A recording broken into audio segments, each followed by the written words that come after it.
The machines beeped steadily beside my hospital bed. Morphine dripped through my IV, dulling the pain, but not enough to let me sleep. 3 broken ribs, a shattered collarbone, severe whiplash, and a concussion that left the world spinning every time I opened my eyes. The accident had been brutal. A semi-truck ran a red light at the intersection of Harbor Boulevard and Main Street, deboning my sedan on the driver's side at 50 miles per hour. I should be grateful to be alive. That's what the nurses kept saying. "You're so lucky, Mrs. Anderson. 6 inches to the left and we wouldn't be having this conversation. Lucky." I didn't feel lucky as I lay in that sterile room, my body broken, my head pounding, barely able to move without gasping in agony. But I was about to discover that physical pain was nothing compared to what was coming. My name is Victoria Anderson. I'm 38 years old, a project manager at a tech consulting firm, and until 48 hours ago, I thought I had a solid marriage. My husband Derek and I had been together for 12 years, married for 10. We had a beautiful daughter, Sophie, who just turned 9 last month. She was smart, observant, mature beyond her years. Derek was a commercial real estate broker, successful, charming, the kind of man who could sell anything to anyone. He'd built his business from nothing, and I'd supported him every step of the way. When he needed to work late, I handled bedtime. When he needed to schmooze clients at fancy dinners, I smiled and played the perfect wife. When he said we couldn't afford vacations because he was reinvesting everything into growing the company, I accepted it. I trusted him completely. What a fool I was. The accident happened on a Tuesday evening. I was driving home from a client meeting when that truck came out of nowhere. The impact, the sound of metal crushing, glass shattering, my own screaming, then nothing. I woke up in the ICU 6 hours later with Derek standing over my bed, his face a mask of concern. "Thank God," he'd said, squeezing my hand. "Victoria, thank God you're okay. They said it could have been so much worse." I'd tried to speak, but my throat was raw from the breathing tube they'd removed. He brought me water, adjusted my pillows, called for the nurse when I winced in pain. The perfect, attentive husband. "Where's Sophie?" I'd managed to rasp. "She's with my mother," Derek said. "I didn't want her to see you like this. She was so scared when she heard about the accident. I'll bring her tomorrow when you're feeling better." That was 2 days ago. Now I was in a regular room, still in tremendous pain but stable. The doctors said I'd need at least a week in the hospital, then months of physical therapy. Derek had visited twice, once yesterday morning for about 20 minutes, once last night for even less. Both times, he'd seemed distracted, checking his phone constantly, making excuses about important client calls he couldn't miss. "I'm sorry, honey," he'd said last night. "I know the timing is terrible, but the Westfield deal is closing this week. If I'm not available 24/7, we could lose it. You understand, right?" I'd understood, or I thought I did. Derek's business always came first. That was just how things were. Before I continue, please hit that like button and subscribe to the channel. Drop a comment telling me where you're watching from. I love hearing from you, and if this story resonates, share it with someone who needs to hear it. Now, it was Wednesday afternoon. I'd been dozing on and off, the pain medication making it hard to stay awake for long stretches. The television murmured softly in the background, some cooking show I wasn't really watching. My phone sat on the rolling table, but I didn't have the energy to scroll through it. I heard footsteps in the hallway. Heavy, confident footsteps I'd recognize anywhere. Derek. But he wasn't alone. I could hear another set of footsteps. Lighter, quicker, high heels clicking on the linoleum. The door opened and Derek walked in, dressed in one of his expensive suits. The charcoal gray one I'd bought him for his birthday. Behind him was a woman I'd never seen before. She was young, maybe 28 or 29, with long auburn hair and a figure-hugging black dress that seemed entirely inappropriate for a hospital visit. "Victoria," Derek said, his voice carefully neutral. "This is Amber. She's my new executive assistant. She came along to see how you're doing." An executive assistant visiting her boss's injured wife in the hospital? Since when was that normal? "Hi," the woman said, her smile too bright, too practiced. "I'm so sorry about your accident. Derek's been so worried about you." Has he? I wanted to say. Then why has he spent maybe 40 minutes total with me in 2 days? Instead, I just nodded, conserving my energy. Speaking still hurt my ribs. Derek moved to the side of my bed, but he didn't sit down, didn't touch me, just stood there, maintaining a polite distance. "How are you feeling?" he asked. "Like I was hit by a truck," I whispered. "Right, of course." He glanced at his watch. Listen, I can't stay long. The Westfield meeting is in an hour and I need to prep. I just wanted to check in. You just wanted to check in? I'd been in a near fatal accident 48 hours ago and he just wanted to check in. Where's Sophie? I asked. Still with my mother. I thought it would be best to keep her there until you're released. No need to disrupt her school schedule. I want to see her. And you will, Derek said quickly. This weekend, maybe. Once you're feeling better. This weekend? My daughter hadn't seen me since before the accident and he was making her wait until the weekend? Something cold settled in my chest. Something that had nothing to do with my injuries. Actually, Derek said, there's something I need to discuss with you. The doctor said you'll need months of physical therapy, and with my work schedule, I can't be there to help with everything. Okay, I said, slowly. So I've been thinking, maybe it would be better if you stayed with your sister for a while after you're released, just until you're back on your feet. My sister lived 2 hours away. What about Sophie? She can stay with me. Well, with my mother mostly, since I'm at work so much. It'll be easier than trying to coordinate everything with you recovering. He wanted to send me away, separate me from my daughter while I was at my most vulnerable. The woman, Amber, was standing near the window, pretending to look at something on her phone, but I could see her watching us, a small smile playing at the corners of her mouth. Derek, I started, but he cut me off. I know it's not ideal, but I really think it's what's best for everyone. You need to focus on healing, and I need to focus on closing these deals. Sophie will be fine with my mother. I stared at my husband, really looked at him, and for the first time in our 12 years together, I didn't recognize the man standing in front of me. There was something in his eyes, distance, coldness, something that made my blood run cold despite the warm hospital room. I need to go, he said, already backing toward the door. I'll call you later. Derek, wait. But he was already gone, Amber clicking out behind him on her expensive heels. The door swung shut, leaving me alone with the beeping machines and a growing sense of dread I couldn't quite name. That night, I couldn't sleep. Every time I closed my eyes, I saw Derek's face, that carefully blank expression, the way he'd stood apart from me like I was a stranger instead of his wife, the way that woman, Amber, had watched us with that knowing little smile. Around 10 p.m., my phone buzzed. A text from Derek's mother, Linda. Victoria, I'm so sorry about everything. Sophie is fine here, don't worry. She's been asking about you constantly. I'll bring her by tomorrow afternoon. Derek doesn't know I'm texting you this. Love, Linda. Derek doesn't know? Why would Linda need to hide texting me from her own son? Another text came through a minute later, this time from my best friend, Rachel. Vic, I just heard about the accident. Are you okay? Why didn't Derek call me? I had to hear about it from Jennifer, who heard it from someone at Derek's office. Call me when you can. Derek hadn't told my best friend I'd been in an accident. He'd been perfectly happy to let me lie in this hospital bed, broken and alone, while he… What? Ran around with his new assistant? I tried calling him. It went straight to voicemail. I tried again, same thing. At midnight, I gave up trying to sleep. I turned on the television, flipping through channels mindlessly when my phone buzzed again. This time it was a number I didn't recognize. Mrs. Anderson, this is Nurse Chen from the pediatric floor. Your daughter Sophie is here. She's asking to see you. My heart leaped. Sophie's there? At the hospital? Yes, ma'am. She came with her grandmother about 20 minutes ago. They said you'd want to see her even though it's late. Yes, absolutely. Please send her up. Linda. Thank God for Linda.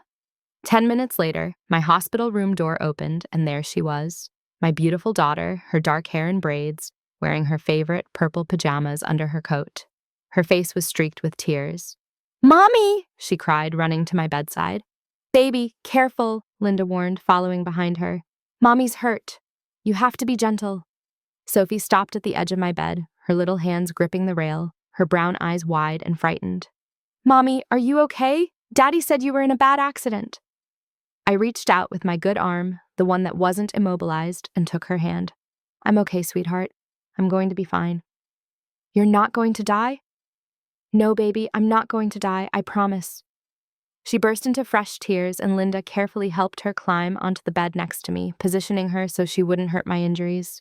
Sophie curled up against my side, sobbing into my shoulder, and I held her as tightly as I could with one arm, my own tears falling into her hair. I was so scared, she whimpered. Daddy didn't tell me anything. He just said you were in the hospital and I couldn't see you yet. Over Sophie's head, I met Linda's eyes.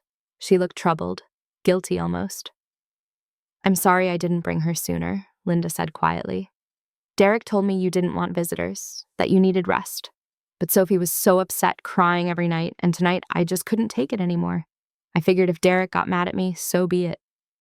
He told you I didn't want visitors? Linda nodded. He said you specifically asked not to see Sophie until you looked better. Didn't want to scare her. Rage, hot and fierce, burned through me.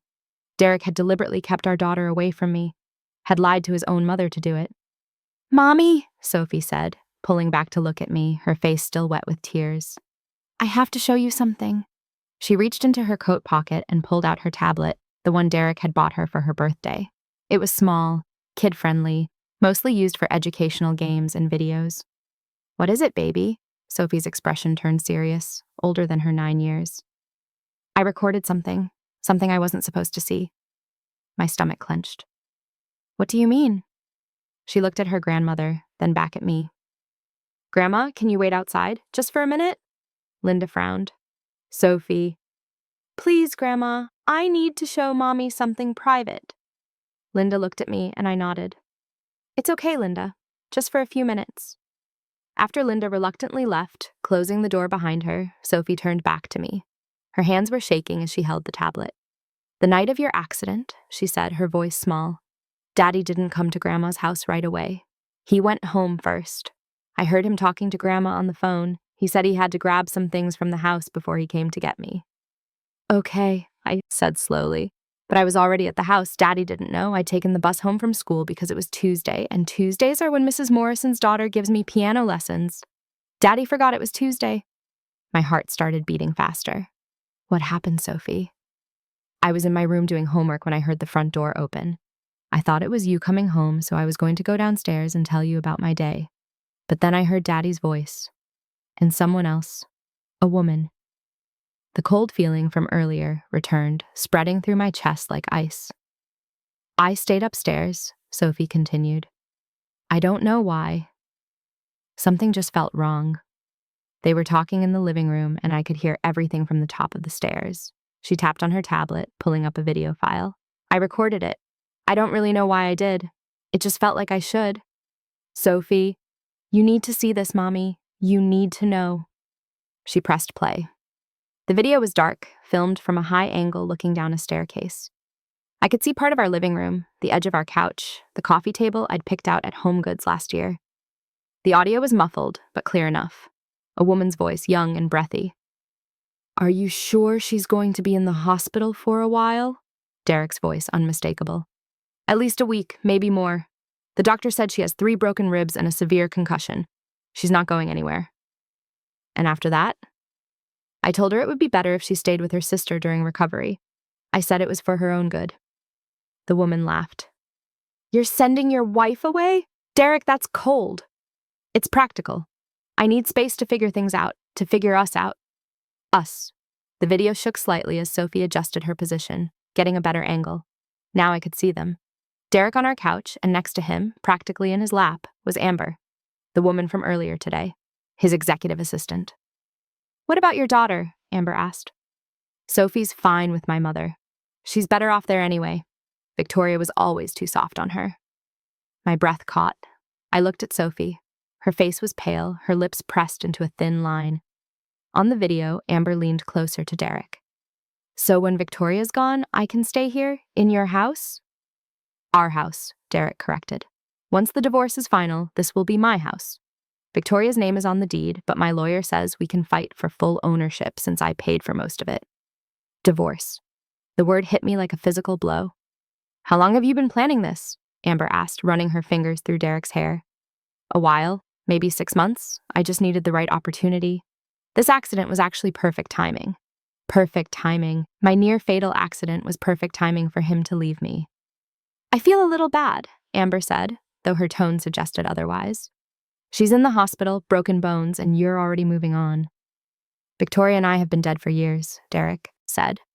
We just went through the motions. She was always so focused on her career, on being the perfect mother, on making everything look good from the outside. but there was no passion, no excitement, not like with you. He pulled Amber closer and they kissed, right there on the couch Sophie and I had picked out together, in the house that was supposed to be our home. When they broke apart, Amber was smiling. When are you going to tell her about us? After she's out of the hospital. No point in doing it while she's laid up. I'm not a monster, not a monster. He was planning to divorce his wife of 10 years while she recovered from a traumatic accident, and he claimed he wasn't a monster. What about the business? Amber asked. She helped you build it. Won't she want half? Derek's expression hardened. That's where my lawyer earns his fee. I've been moving money around for months, setting up accounts Victoria doesn't know about, transferring assets to protect them. By the time we get to court, it'll look like the business is barely profitable. You're hiding money from her? Amber sounded impressed rather than appalled. I'm protecting what's mine. I built that business. She just answered phones and scheduled appointments in the early days. That doesn't entitle her to half of everything I've earned. Answered phones and scheduled appointments. I'd worked 60-hour weeks alongside him for 3 years while he got the business off the ground. I'd used my savings to cover our mortgage when his commissions were slow. I'd given up a promotion at my own job to support his dream. God, you're smart, Amber purred. And sexy. I love how you take charge. They kissed again, deeper this time. Derek's hands moved over her body and I had to look away from the screen, my stomach churning. Sophie pressed pause. It gets worse, she whispered. Do you want me to stop? I couldn't speak, couldn't think. My entire world was crumbling around me. 10 years of marriage, a daughter together, a life we'd built, all of it a lie. Keep going, I finally managed. Sophie hit play. The video showed Derek and Amber pulling apart. We should go upstairs, Amber said. To your bedroom. Our bedroom, Derek corrected with a smile. Soon it'll just be ours. I can't wait to redecorate, Amber said. Get rid of all of Victoria's stuff. That awful floral bedding she loves. Those pictures on the walls. Do whatever you want, Derek said. It'll be your house too. They stood up from the couch and I could see them properly now. Amber was wearing a tight red dress, her hair cascading over her shoulders. Derek's shirt was already half unbuttoned. What about Sophie? Amber asked as they headed toward the stairs. You're going to fight for custody, right? Derek paused. Partial custody. It'll look better if I don't go for full. Makes me seem reasonable. But you don't actually want her? The silence that followed was devastating. Sophie's a good kid, Derek finally said, but honestly, I'm not cut out to be a full-time dad. Never have been. If Victoria wants primary custody, I won't fight too hard as long as the child support isn't ridiculous. My daughter gripped my hand. In that moment, hearing her father say he didn't want her, I saw her heart break. What about your mother? Amber asked. Won't she be upset about the divorce? Derek shrugged. My mother adores Victoria. It'll cause problems, but she'll get over it. They disappeared from view, heading upstairs. The video continued for another minute, capturing muffled sounds from the second floor before Sophie apparently stopped recording. The screen went dark. My daughter and I sat in silence, both of us crying now. Not the scared tears from earlier, but rage. Pure, burning rage. I'm sorry, Mommy, Sophie whispered. I'm sorry I showed you, but I thought you should know. I thought you should know what Daddy's really like. I pulled her close, ignoring the pain in my ribs. You did the right thing, baby. You did exactly the right thing. Are you going to leave him? Yes, I said, the word coming out strong and certain. Yes, I am. Good, Sophie said fiercely. He doesn't deserve you. He doesn't deserve us. We stayed like that, holding each other, until Linda knocked softly on the door. I hate to interrupt, but we should get Sophie home. It's almost midnight. Sophie climbed carefully off the bed, but before she left, she handed me her tablet. Keep this, Mommy. You're going to need it. After they left, I sat in the dark hospital room, Sophie's tablet in my lap, my mind racing. Derek thought he was so smart, thought he had it all planned out. Hide money, stash assets, wait for the perfect moment to blindside me with a divorce, move his mistress into our house before the bed was even cold. He'd underestimated 2 things. First, he'd underestimated our daughter. Sophie was smart, observant, protective of her mother. She'd seen through him in a way I'd been too trusting to do. And second, he'd underestimated me. I picked up my phone, and started making calls. The first was to my sister, asking her to come first thing in the morning. The second was to my lawyer, an old college friend I had kept in touch with over the years. She specialized in family law. "Margaret," I said when she answered, "I need your help. My husband is planning to divorce me, and he's been hiding assets, but I have evidence. A lot of evidence." "Tell me everything," Margaret said. I did. All of it. The accident, Derek's coldness, the video Sophie had recorded. By the time I finished, Margaret was silent for a long moment. "Victoria," she finally said, "this video is gold. If he's been moving money and hiding assets, we can subpoena his records. We can prove fraud.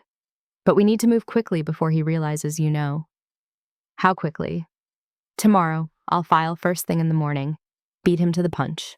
When someone's planning to screw you over in a divorce, the best strategy is to file first." "Do it," I said. "File tomorrow." "What about you? Are you okay? You're still in the hospital." "I'm angry," I interrupted. "I'm furious. And I'm going to make sure Derek Anderson regrets the day he decided to betray me." After I hung up with Margaret, I did something I probably shouldn't have. I made copies of Sophie's video, sent it to my personal email, uploaded it to a secure cloud storage, even texted it to my sister. I wasn't taking any chances of this evidence disappearing.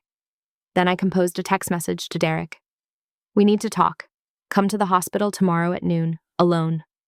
I hit send and settled back against the pillows, wincing at the pain in my ribs. Let him wonder. Let him worry. He had no idea what was coming. If this story is making your blood boil like mine was, make sure you're subscribed and hit that notification bell so you don't miss what happens next. Trust me, the revenge gets so much better. Your support means everything to this channel. The next morning started early. My sister Hannah arrived at 7 a.m. with coffee and fury in her eyes. "That son of a bitch," she said, pacing the small hospital room after I'd shown her the video. "That absolute son of a bitch. I never liked him, Victoria. I know I pretended to, for your sake, but I never trusted him." I wish you'd said something. Would you have listened? Probably not. I'd been so in love, so committed to making the marriage work. I would have dismissed any concerns as jealousy or meddling. "It doesn't matter now," I said. "What matters is making sure he doesn't get away with this." Hannah sat down on the edge of my bed, careful not to jostle me. "Margaret called me this morning. She's filing the divorce petition at 9 a.m. Do you think Derek suspects anything?" "I don't think so. He has no idea Sophie recorded him. He thinks I'm lying here feeling sorry for myself while he plans his new life." "When is he coming?" "Noon. I told him we needed to talk." "Do you want me here?" I shook my head. "I want to face him alone, but stay close. I might need you after." At 11:30, my phone rang. It was Margaret. "It's done," she said. "I filed for divorce on grounds of adultery and fraud. I've also filed for a temporary restraining order to freeze all joint accounts and a motion to prevent him from liquidating any business assets. The court approved everything.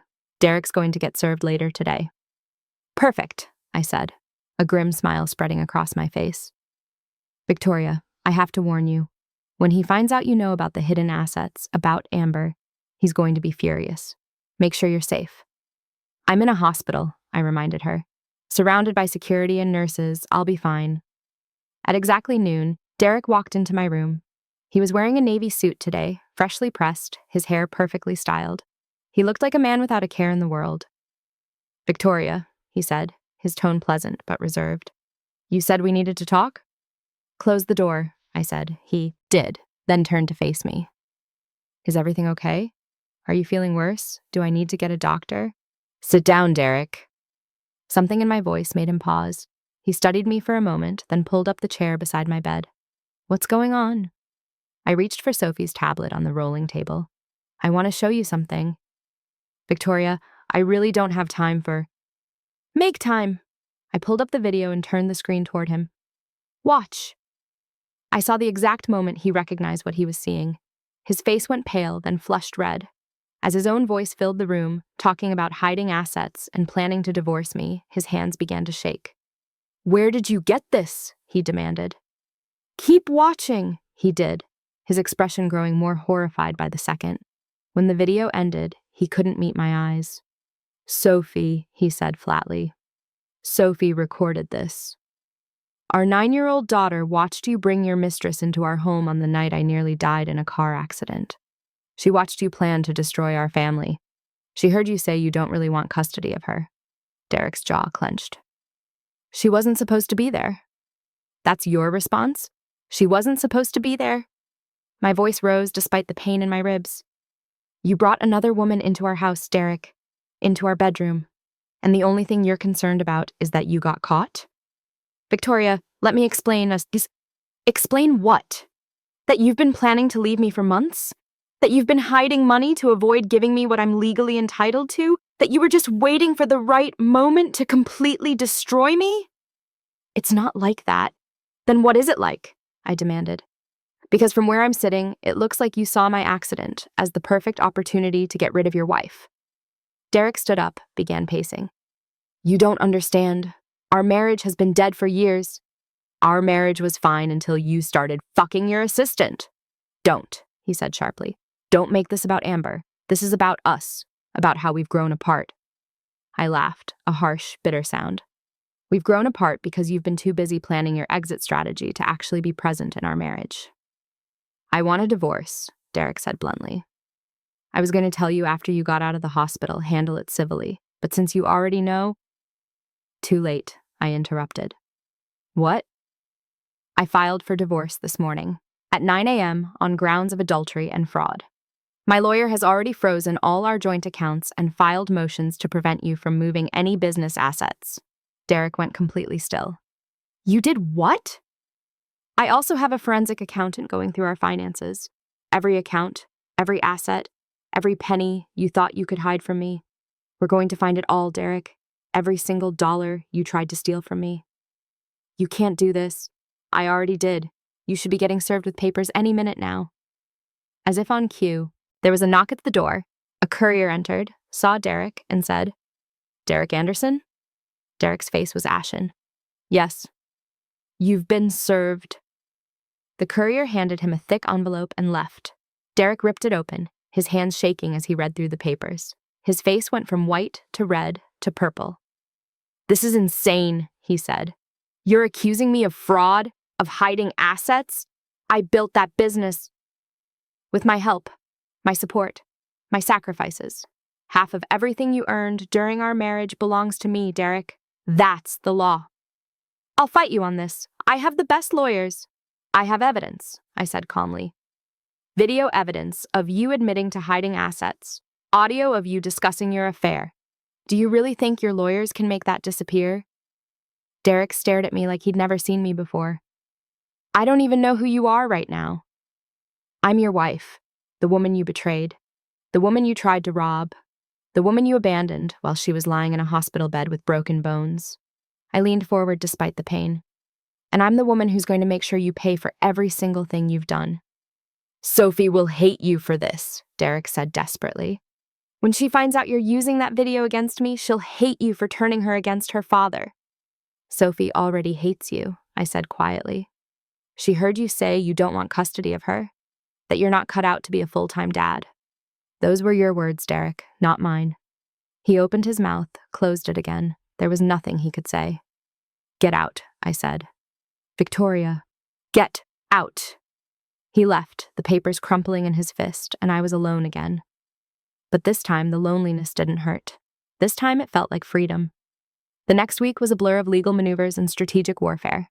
Margaret was a shark, and she went after Derek with everything she had.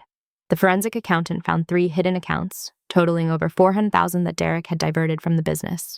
He'd been creative, using shell companies and fake expenses, but he'd also been sloppy. Every transaction was documented. Margaret filed an emergency motion for full custody of Sophie based on the video evidence showing Derek's lack of interest in actually parenting. The judge, a stern woman in her 60s, watched the video in her chambers and granted temporary full custody to me, with Derek getting only supervised visitation. When Derek found out, he called me screaming. I let it go to voicemail. Margaret advised me to block his number. Let him communicate through lawyers, she said. Direct contact will only give him opportunities to manipulate or intimidate you. She was right. I blocked him everywhere. Phone, email, social media.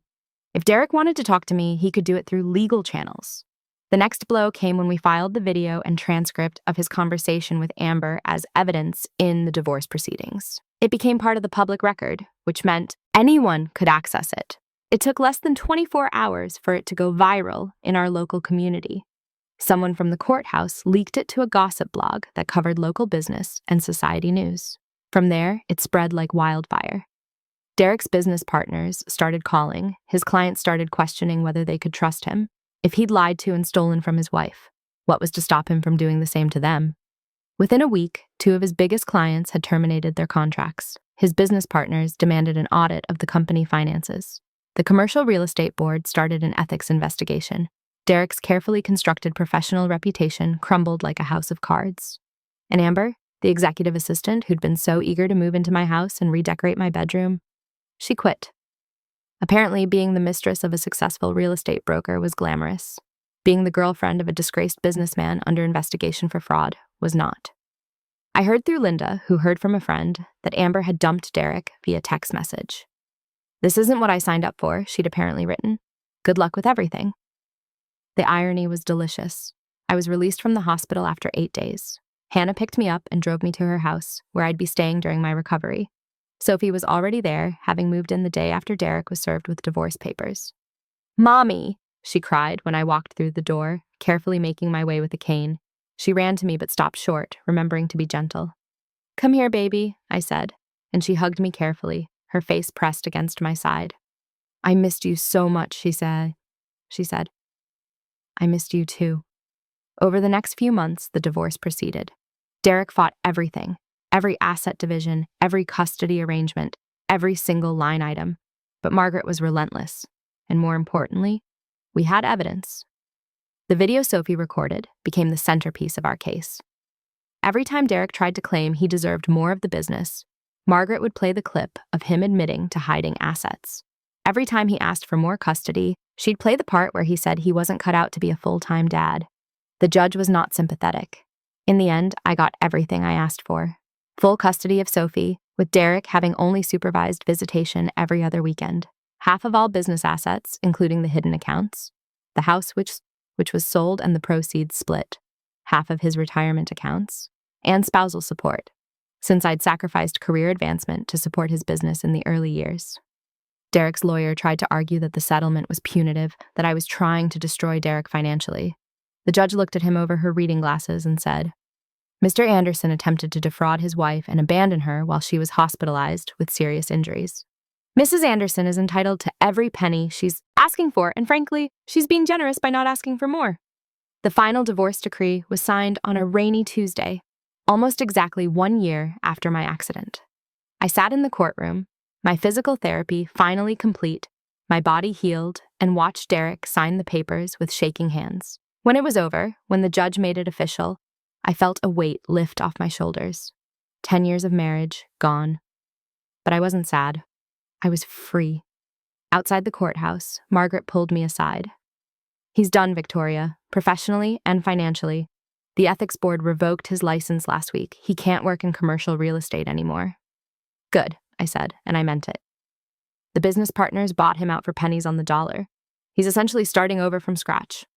"What about Amber?" Margaret smiled. "Last I heard, she's engaged to a dentist in Seattle, moved up there 3 months ago." I laughed. Of course she had. Women like Amber didn't stick around when the money dried up. Sophie was waiting for me on the courthouse steps with Hannah. She ran to me, and I scooped her up, spinning her around, despite my still healing ribs protesting. "It's over?" she asked. "It's over, baby. We won." "Can we go home now?" "We can go home." Hannah had helped me buy a new house, a cozy 3-bedroom in a good school district. It was smaller than the house Derek and I had shared, but it was ours, mine and Sophie's. No bad memories, no ghosts of a failed marriage. We moved in a week later, and for the first time in a year, I felt like I could breathe. That first night in the new house, Sophie and I made pizza and watched movies on the couch. As she fell asleep against my shoulder, I thought about everything that had happened, the accident that could have killed me, the betrayal that could have destroyed me, the daughter who had saved me. "Thank you," I whispered into her hair. "For what?" she mumbled, half asleep. "For being brave, for recording that video, for protecting your mom." Sophie snuggled closer. That's what family does, Mommy. We protect each other. Yes, I said, tears stinging my eyes. Yes, that's exactly what family does. Thank you for staying until the end. If this story gave you the justice you needed to see, check out the other videos on screen. They're just as satisfying. And if you haven't subscribed yet, what are you waiting for? See you in the next story. 2 years later, I sat in my office at a prestigious consulting firm. The promotion I'd finally accepted displayed proudly on my new business cards. Senior Vice President. I'd earned it. Sophie was thriving. At 11 years old, she was confident, smart, and fiercely protective of the life we'd built. She saw Derek once a month, supervised visits that she tolerated but didn't particularly enjoy. He'd moved to a small apartment across town, working as a sales associate at a car dealership. The mighty had fallen far. I'd heard through mutual acquaintances that he'd tried to apologize, tried to explain that he'd been going through a midlife crisis, that he'd made terrible mistakes. But I didn't care. Some betrayals were unforgivable. My life was full now. I had my career, my daughter, my sister, friends who'd supported me through the darkest times. I'd even started dating again, though nothing serious yet. I was taking my time, learning to trust again. The doorbell rang one Saturday afternoon. Sophie was at a friend's house, so I answered it myself. Derek stood on my porch, looking older than his 42 years, his face haggard. What do you want? I asked, my hand on the door, ready to close it. I just wanted to say I'm sorry, he said. For everything. You didn't deserve what I did to you. No, I agreed. I didn't. Is there any chance? No, I interrupted. There is no chance of anything. We're done, Derek. We were done the moment you brought Amber into our house. I know. I just thought maybe, for Sophie's sake. Sophie is fine, better than fine. She has a mother who loves her and puts her first. She doesn't need a father who only wants her when it's convenient. Derek flinched. I was wrong about that too. I do want to be in her life. Then show up to your visits. Be consistent. Be the father she deserves. But don't come to my door asking for forgiveness or second chances. You lost that right when you tried to destroy me. I stepped back and closed the door, not quite slamming it, but making my point clear. Through the window, I watched him walk back to his car, shoulders slumped, defeated. Part of me almost felt sorry for him, almost. But then I remembered lying in that hospital bed, broken and in pain, while he stood beside me planning my exile. I remembered Sophie's face as she showed me that video, tears streaming down her cheeks. I remembered every lie, every betrayal, every cruel calculation. No, I didn't feel sorry for him at all. Derek Anderson had made his choices. Now he had to live with the consequences. As for me, I was living my best life, thriving in ways I never could have when I was married to him. Sophie and I had created something beautiful from the ashes of that terrible year. A home filled with love and laughter and honesty. Every morning, I woke up in my own house, with my own career, my own money, my own choices. I answered to no one but myself and my daughter. I was beholden to no one's dreams but my own. That night, after Sophie came home and we'd eaten dinner and she'd gone to bed, I stood in my backyard looking up at the stars. The same stars that had been shining the night of my accident, the night my old life ended and my new one began. I'd survived. More than survived. I'd won. And Derek? Derek had lost everything that mattered. His business, his reputation, his family. All because he'd been too greedy and too arrogant to appreciate what he had. I raised my glass of wine to the night sky, a silent toast to second chances and new beginnings and daughters who loved their mothers enough to be brave. Then I went inside, locked the door behind me, and didn't think about Derek Anderson again. Some stories end with reconciliation and forgiveness. This one ended with justice and freedom. And honestly, that was so much better. But Derek's downfall wasn't finished yet, and neither was my revenge. 3 months after Derek showed up at my door, begging for forgiveness, I received a call from Margaret. Victoria, you need to hear this, she said, her voice tight with barely suppressed excitement. Derek's former business partners are suing him. For what? Fraud, embezzlement, breach of fiduciary duty. Apparently, the audit they conducted after your divorce revealed that Derek wasn't just hiding assets from you. He was stealing from the business itself. He'd been siphoning money out of the company accounts for over 2 years. I sat down, processing this information. How much? Over $800,000. I let out a low whistle. And they're pressing charges? Criminal and civil. The district attorney's office is building a case. Derek could be looking at serious prison time. Good, I said, and meant it with every fiber of my being. The news broke 2 weeks later. Local business journals picked up the story first, then the major news outlets. Disgraced real estate broker facing felony charges, read one headline. Derek Anderson accused of stealing nearly $1 million from business partners, read another. The details that emerged were staggering. Derek had been creating fake vendor invoices, paying himself through shell companies, even forging his partner's signatures on loan documents. The money had gone to fund his lifestyle with Amber, the luxury hotels, the expensive restaurants, the jewelry he'd bought her, all of it paid for with stolen money. I thought about the times I'd asked Derek why we couldn't afford a vacation, why we had to scrimp and save, all while he was spending hundreds of thousands of dollars on his mistress. The betrayal cut deeper than I'd thought possible. It wasn't enough that he'd cheated on me, tried to rob me in the divorce. He'd been stealing from everyone around him, living a double life funded by fraud. Sophie came home from school one day, her face troubled. "Mommy, some kids at school were talking about Daddy. They said he's going to jail." I pulled her onto the couch next to me. "Baby, your dad made some very bad choices. He stole money from his business partners, and yes, he might go to jail." "Good," Sophie said fiercely, echoing my own sentiment. "He deserves it." "Sophie, no, Mom. He tried to steal from you. He lied to everyone. He said he didn't want me. Why should I feel bad if he goes to jail?" She had a point. At 11 years old, Sophie had developed a sense of justice that was both admirable and a little concerning. She'd been forced to grow up too fast, to see the ugly side of adult relationships and betrayal. "You don't have to feel bad," I said carefully. "But he's still your father. It's okay to have complicated feelings about this." "I don't have complicated feelings, sad. I'm just mad. Mad that he hurt you, mad that he ruined our family, mad that he's still causing problems." I hugged her tight, wishing I could protect her from all of this. But in a way, Sophie had protected me.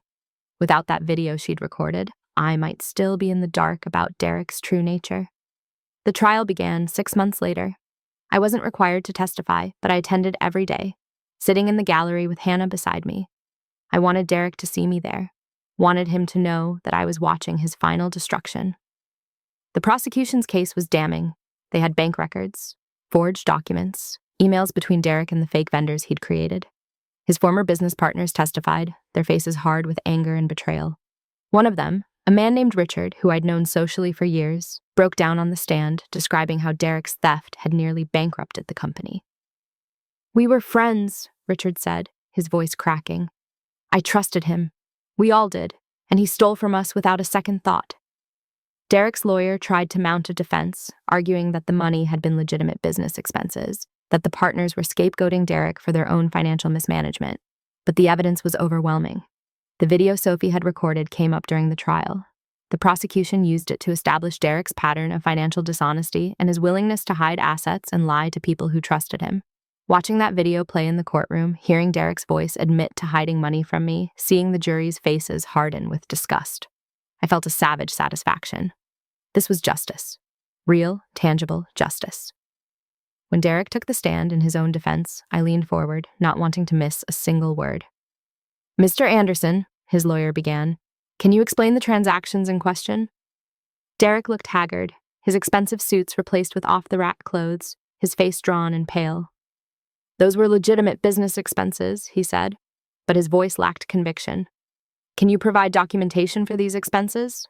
"Some of it was lost, computer crashes, misplaced files." "Convenient," the prosecutor said during cross-examination. "Mr. Anderson, did you create fake vendor accounts to funnel money out of your business?" "No." "Did you forge your partner's signatures on loan documents?" "That's not what happened." "Answer the question. Did you forge their signatures?" Derek's jaw clenched. "I may have signed for them when they weren't available. Without their permission or knowledge, silence." "Mr. Anderson, did you use company funds to support an extramarital affair?" Derek's eyes found mine in the gallery. For a moment, we stared at each other across the courtroom. I didn't look away, didn't flinch, just held his gaze with cold, unflinching judgment. "I made mistakes," Derek finally said. "That's not an answer to my question." "Yes," Derek admitted, his shoulders slumping. "Yes, I used company money inappropriately." The courtroom erupted in whispers. The judge called for order, but the damage was done. Derek had just admitted to theft on the witness stand. The jury deliberated for less than 4 hours, guilty on all counts. The sentencing hearing was 3 weeks later. Derek's lawyer begged for leniency, painting Derek as a man who'd made poor choices under stress, who had a daughter who needed her father, who had already lost everything. The judge was unmoved. "Mr. Anderson," she said, looking at Derek with withering disdain, "you systematically defrauded your business partners, your wife, and everyone who trusted you. You showed no remorse until you were caught, and even then you attempted to lie and manipulate your way out of consequences. Your actions destroyed lives, ruined relationships, and betrayed every professional and personal bond you had." She paused, letting the words sink in. "This court sentences you to 8 years in federal prison, followed by 5 years of supervised release. You are ordered to pay full restitution to your former business partners in the amount of $847,000, plus interest. You are permanently barred from working in real estate or any position of financial trust." 8 years. Derek would be 50 years old when he got out. His prime years, wasted in a prison cell. As the bailiffs led him away in handcuffs, Derek looked back at the gallery one more time. Not at me. At Sophie, who sat on my other side, her face impassive. "Sophie!" he called out, his voice desperate. "Sophie, I'm sorry. I love you." Sophie turned away, burying her face against my shoulder. She didn't want to hear it, didn't want his apologies or his belated expressions of love. "It's okay, baby," I whispered. "It's over now." And it was. Finally, truly over. Life after Derek's sentencing was strange. For so long, my world had revolved around fighting him, exposing him, making sure he paid for what he'd done. Now that justice had been served, I felt oddly untethered. But slowly, I began to rebuild. Not just my life, but myself. I threw myself into work, earning another promotion within a year. Senior vice president turned executive vice president. My career, which I'd sacrificed so much for during my marriage, was finally flourishing. Sophie continued to thrive. She joined the debate team, made honor roll every semester, developed a sharp wit and an even sharper sense of right and wrong. Sometimes I worried that what she'd been through had hardened her, made her cynical. But other times I saw her laughing with her friends or curled up with a book, and I knew she was going to be okay. We went to therapy together, processing the trauma of Derek's betrayal and the upheaval of our lives. The therapist helped Sophie work through her complicated feelings about her father, helped me deal with the anger and betrayal that still sometimes kept me up at night. "You're doing everything right," the therapist told me during one session. "Sophie is resilient because you've given her stability and honesty. You've shown her that actions have consequences, that it's okay to protect yourself, that she doesn't have to forgive someone just because they're family." Those words meant more to me than any court victory. I started dating again, tentatively at first. Drinks with a colleague, dinner with a friend of Hannah's, coffee with a man I met at a charity event. Nothing serious, nothing that threatened the peaceful life Sophie and I had built. Until I met James. He was a single father, a widower whose wife had died of cancer 3 years earlier. He had a daughter Sophie's age, Em, who was in Sophie's debate club. The girls became friends first, and through them, James and I started talking. He was kind, patient, honest to a fault. Everything Derek hadn't been. Our first date was a disaster. I was so nervous, so worried about trusting someone again, that I spilled wine on my dress and spent half the evening apologizing for being awkward. "Victoria," James said, reaching across the table to take my hand. "Breathe. I'm nervous too. This is my first date since my wife died. We're both figuring this out." His honesty disarmed me. "I'm scared," I admitted. "My ex-husband, he destroyed my ability to trust people." "I know. Emma told me some of what happened. Not everything, but enough." James squeezed my hand gently. "I'm not asking you to trust me right away. I'm just asking for a chance to show you that not all men are like your ex." That was the beginning. We took it slow. Coffee dates, group outings with the girls, family dinners where Sophie and Emma would gang up to tease us. James never pushed, never demanded more than I was ready to give. 6 months into dating, Sophie asked me if James was going to be her new dad. "I don't know, baby. Is that something you'd want?" Sophie thought about it seriously. "He's nice, and he doesn't lie. I can tell. And Emma's cool. Those are good reasons to like someone." "Do you love him?" Did I? I'd been so focused on not getting hurt again, on protecting myself and Sophie, that I hadn't stopped to examine my feelings. I think I might, I admitted. Sophie smiled. Good. You deserve to be happy, Mom. You deserve someone who treats you right. When had my baby girl gotten so wise? A year after we started dating, James proposed. It wasn't elaborate or dramatic. We were at the park, watching Sophie and Emma play frisbee, and he just turned to me and said, I love you, Victoria. I love Sophie. I want us to be a family. What do you think? I thought about Derek, about the elaborate proposal he'd staged, hiring a photographer and arranging for a flash mob. All performance, no substance. This was different. This was real. Yes, I said. Yes, I think I'd like that. We were married on a Saturday in May, 3 years after my divorce from Derek was finalized. It was a small ceremony, just family and close friends. Sophie was my maid of honor, wearing a dress she'd picked out herself. Emma was a bridesmaid, grinning from ear to ear. As I stood next to James, promising to love and honor him, I thought about my first wedding. How young I'd been, how naive, how I'd believed love was enough to build a life on. Now I knew better. Love was important, but so was respect, honesty, partnership. The things Derek had never given me, the things James offered freely every single day. I promise to be honest with you, James said during his vows. Even when it's hard. I promise to choose you every day. Not because I have to, but because I want to. I promise to be a good father to Sophie, to love her like my own. And I promise that you'll never have to doubt where you stand with me. I cried through my own vows, and they weren't tears of sadness, but of gratitude. Gratitude that I'd survived Derek's betrayal. Gratitude that I'd been strong enough to fight back. Gratitude that I'd found someone worthy of my trust. Derek had sent a letter from prison a week before the wedding. I'd debated whether to read it, finally deciding that I owed it to myself to see what he had to say. The letter was rambling, full of apologies and excuses. He claimed he'd been lost, confused, suffering from depression. He said he'd never meant to hurt me, that he regretted everything. But the part that made me crumple the letter and throw it away was near the end. I heard you're getting remarried. I hope he knows how lucky he is. I hope you'll be happy, and I hope someday, when I get out, Sophie might be willing to have a relationship with me again. I think about her every day. I know I don't deserve her forgiveness, but I pray for it anyway. Too little, too late, years too late. I threw the letter in the fireplace and watched it burn, the paper curling and blackening, Derek's words turning to ash. That was the past. I was focused on the future now. At the wedding reception, Sophie gave a toast that had everyone in tears. My mom is the strongest person I know, she said, her voice steady despite her young age. A few years ago, someone tried to break her, tried to destroy her, but she fought back. She protected me, she protected herself, and she showed me what real strength looks like. Sophie looked at me, her eyes shining. Mom, you taught me that it's okay to stand up for yourself, that it's okay to be angry when someone hurts you, that forgiveness isn't mandatory, especially when someone doesn't deserve it. You taught me to be strong. She raised her glass. To my mom and James, may your marriage be everything my mom's first marriage wasn't. Honest, equal, and full of love. The room erupted in applause.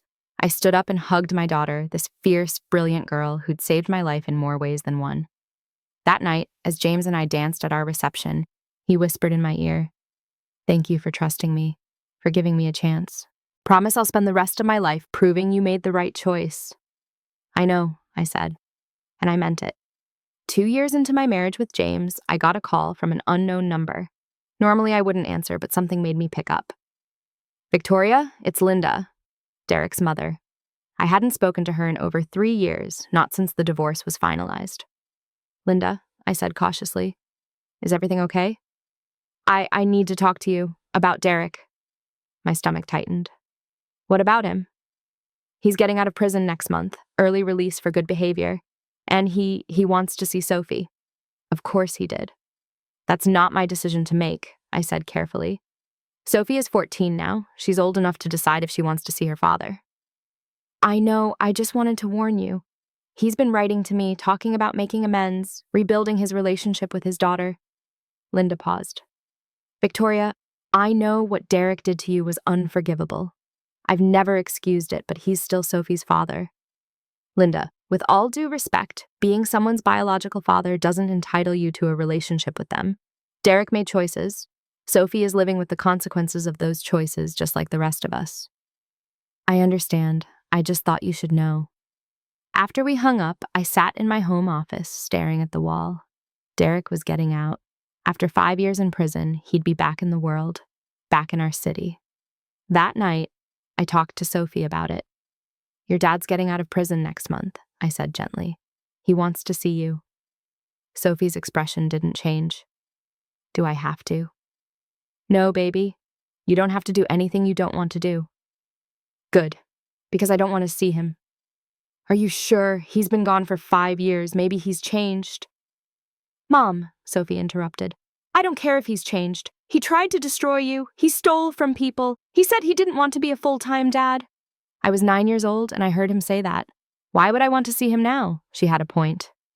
But I also knew that someday Sophie might regret not giving Derek a chance to apologize, to try to make amends. Think about it, I said. You don't have to decide right now. But if you ever change your mind, we can arrange a meeting, on your terms, in a safe place. Sophie nodded, but I could tell she'd already made up her mind. A month later, Linda called again. He's out, she said simply. He's staying with me until he finds a job and a place of his own. How is he? Different? Quieter? He talks about making amends, about earning back people's trust. But Victoria, I don't know if it's real or if it's just what he thinks he should say.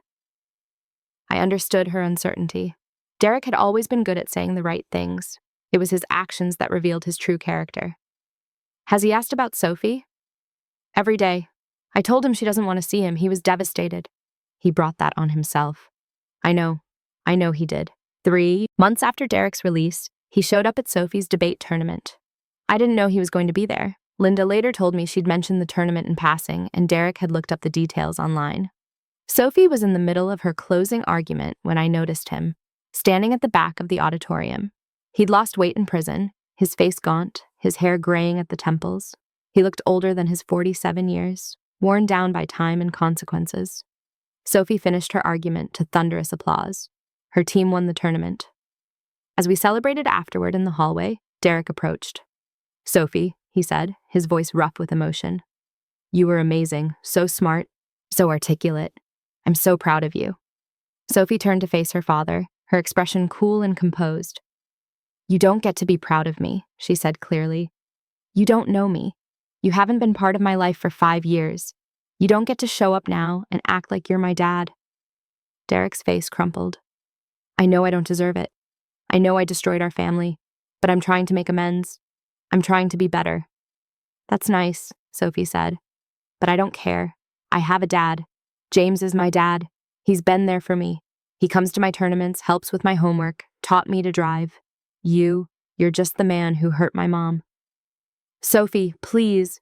No, Sophie said firmly. I don't owe you anything. Not forgiveness, not a relationship, not even my time.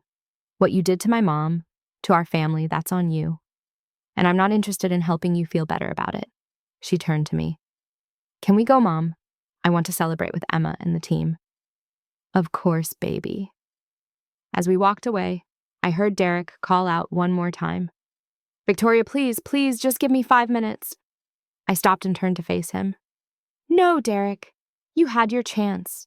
You had years to be a good husband, a good father. You threw it all away. Now you have to live with that. I've changed. Maybe you have, but it doesn't matter. The damage is done. Sophie has made her choice. Respect it. I took Sophie's hand and we walked away, leaving Derek standing alone in the hallway. I could feel his eyes on us, feel the weight of his regret and desperation. But it wasn't my problem anymore. It wasn't Sophie's problem either. We'd moved on. We'd built a new life, a better life. Derek was just a painful chapter in our history, not a part of our present or future. In the car, Sophie said quietly, Do you think I was too harsh? No, baby, you set a boundary. That's healthy. I don't feel bad, she said. Is that wrong? Shouldn't I feel something? I reached over and squeezed her hand. You feel what you feel. There's no right or wrong way to respond to what Derek did. If you don't want a relationship with him, that's okay. You don't owe him anything just because he's your biological father. Good, Sophie said. Because I meant what I said. James is my dad. Derek is just Nobody, that night, after Sophie had gone to bed, James found me in the kitchen, staring out the window at nothing. "You okay?" he asked, wrapping his arms around me from behind. "Derek showed up at Sophie's tournament today." James stiffened. "Did he cause problems?" "No, Sophie handled it. She told him she didn't want a relationship with him. She called you her dad." I felt James smile against my neck. "She's an amazing kid. You raised her well." "We're raising her well," I corrected. "You're just as much her parent as I am now." "I love you," James said. "And I love Sophie. You two are my family." "I love you too." We stood like that for a while, wrapped in each other's arms, safe and secure in the life we'd built together. Derek could have had this, could have had a loving wife, a brilliant daughter, a peaceful home. Instead, he'd chosen greed and betrayal and selfishness. Now he had nothing, and we had everything. 5 years after Derek's release from prison, I received a letter. Not from Derek, but from a lawyer representing his estate. Estate? I opened the letter with trembling hands. Derek was dead. He died of a heart attack at age 52, alone in the small apartment he'd been renting. The lawyer was contacting me because I was listed as Sophie's mother, and as Derek's only child, Sophie was entitled to whatever remained of his estate, which, according to the letter, wasn't much. About $3,000 in a checking account and some personal belongings. I showed the letter to Sophie, who was now 19 and home from college for the summer. She read it without expression. "He's dead." "Yes." "How do I feel about this?" It was such a Sophie question, always analyzing her emotions, trying to understand them. "However you feel is valid," I said. Sophie was quiet for a long moment. "I don't feel sad," she finally said. "Is that terrible?" "No, honey. You mourned your father a long time ago. When you were 9 years old and heard him say he didn't want to be a full-time dad. When you saw him choose his mistress over his family. When he went to prison and didn't fight for a relationship with you. You've been grieving for 10 years. "I guess you're right." Sophie folded the letter carefully. "I don't want his money. Donate it to a women's shelter or something. Somewhere that helps women leaving bad relationships." "Are you sure?" "I'm sure. I don't want anything from him. I never did." We donated the $3,000 to a domestic violence shelter in Sophie's name. It felt right, taking the last remnant of Derek's life and using it to help other women escape bad situations. The funeral was small. Linda was there, elderly and frail now. A few distant relatives, no one from Derek's former business world. The people he'd betrayed had long since cut ties. Sophie and I attended, but only because Linda had specifically asked us to. We sat in the back, silent witnesses to the end of Derek Anderson's story. As they lowered the casket into the ground, I felt nothing. No sadness, no anger, no satisfaction. Just a quiet acknowledgement that this chapter was finally, truly closed. After the service, Linda approached us, her eyes red from crying. "Thank you for coming," she said. "I know Derek didn't deserve it." "We came for you, Linda," I said gently. "Not for him." "He talked about you two," Linda said. "In the last few years, he was full of regret. He knew he'd destroyed the best thing in his life." Sophie's expression remained neutral. "Did he think that made it better? Being sorry after the fact?" "No, he knew it was too late. But he wanted you to know, wanted you both to know, that he realized what he'd lost." "Okay," Sophie said simply. "We should go." In the car, Sophie stared out the window. "Do you think he really was sorry?" "I think he was sorry he got caught. Sorry he lost everything. I don't know if he was truly sorry for the pain he caused." "I hope he was miserable," Sophie said fiercely. "I hope every day of his life after prison, he woke up and remembered what he threw away. I hope it haunted him."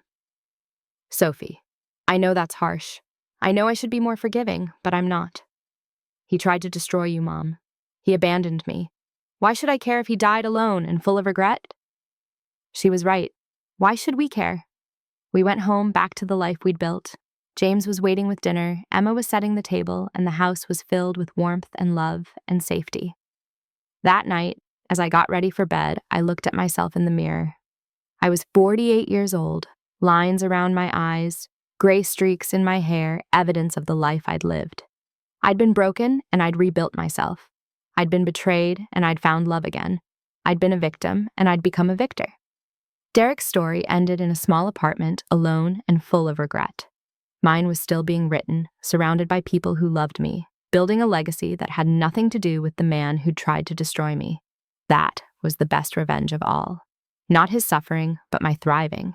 Not his loneliness, but my joy. Not his regrets, but my peace.